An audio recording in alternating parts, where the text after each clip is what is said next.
ഹബീബ് സല്ലല്ലാഹു അലൈഹി വസല്ലം തങ്ങൾ പറഞ്ഞത് ഉഖ്റവിയായ ഉലമാഇന്, ഉഖ്റവിയായ മുതഅല്ലിമീങ്ങൾക്ക് അവരാഖിറത്തിൽ ശഫാഅത്തിന് അധികാരമുള്ളവരാണ്.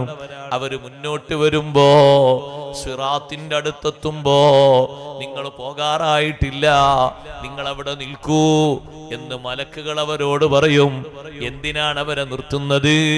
അവർക്ക് പരിചയമുള്ള, അവരെ സ്നേഹിച്ച, അവരെ സഹായിച്ച, അവർക്ക് ഒത്താശ ചെയ്ത ധാരാളം പരിചയക്കാരുണ്ട്. ഇൽമു പഠിക്കുന്നതിന് വേണ്ടി അവരെ സഹായിച്ച ധാരാളം ആളുകളുണ്ട്.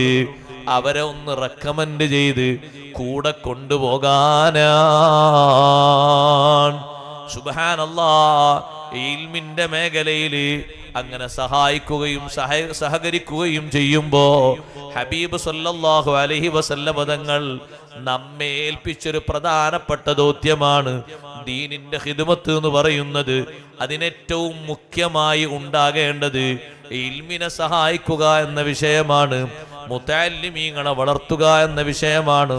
ഹബീബ് മുഹമ്മദുർ റസൂലുള്ളാഹി സ്വല്ലല്ലാഹു അലൈഹി വസല്ലം തങ്ങൾക്ക് റബ്ബ് സുബ്ഹാനഹു വ തആല നൽകിയ മഹത്വങ്ങളിൽ വലിയൊരു മഹത്വമായി ഖുർആൻ പഠിപ്പിക്കുന്നത് അവിടുത്തെ ഇൽമാണ്. അത് വിശദീകരിച്ച് തീർക്കാൻ നമുക്ക് കഴിയില്ല സഹോദരങ്ങളെ.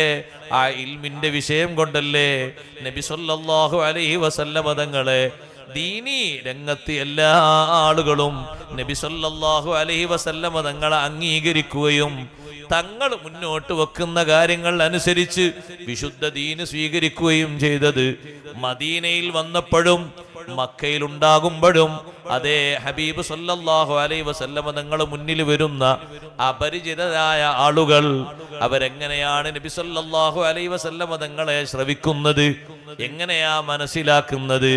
തങ്ങൾ പറഞ്ഞു കൊടുക്കുന്ന കാര്യങ്ങൾ മുഴുവനും ഓരോന്നും അവർ ഇരുന്ന് ചിന്തിക്കുമ്പോൾ അവർക്ക് മനസ്സിലാകുന്നു ഹബീബ് സല്ലല്ലാഹു അലൈഹി വസല്ലം തങ്ങൾ പറയുന്ന കാര്യങ്ങൾ അള്ളാഹുവിൽ നിന്ന് ലഭിക്കുന്ന വഹി തന്നെയാണ്. കാരണമെന്തേ? ഇതുവരെ മറ്റാരും പറഞ്ഞു തരാത്ത ഒരുപാട് വിഷയങ്ങൾ, ഭാവിയിൽ വരാനിരിക്കുന്ന വിഷയങ്ങൾ ഈ രൂപത്തിൽ പ്രവചിക്കാനും പറയാനും കഴിയുന്നത് ഒരു നബിക്ക് മാത്രമാണ്. സങ്കല്പമല്ല, യാഥാർത്ഥ്യമാണ്. ആഖിറുസ്സമാനിൽ നമ്മൾ അനുഭവിക്കുന്ന ഒരുപാട് അനുഭവങ്ങൾ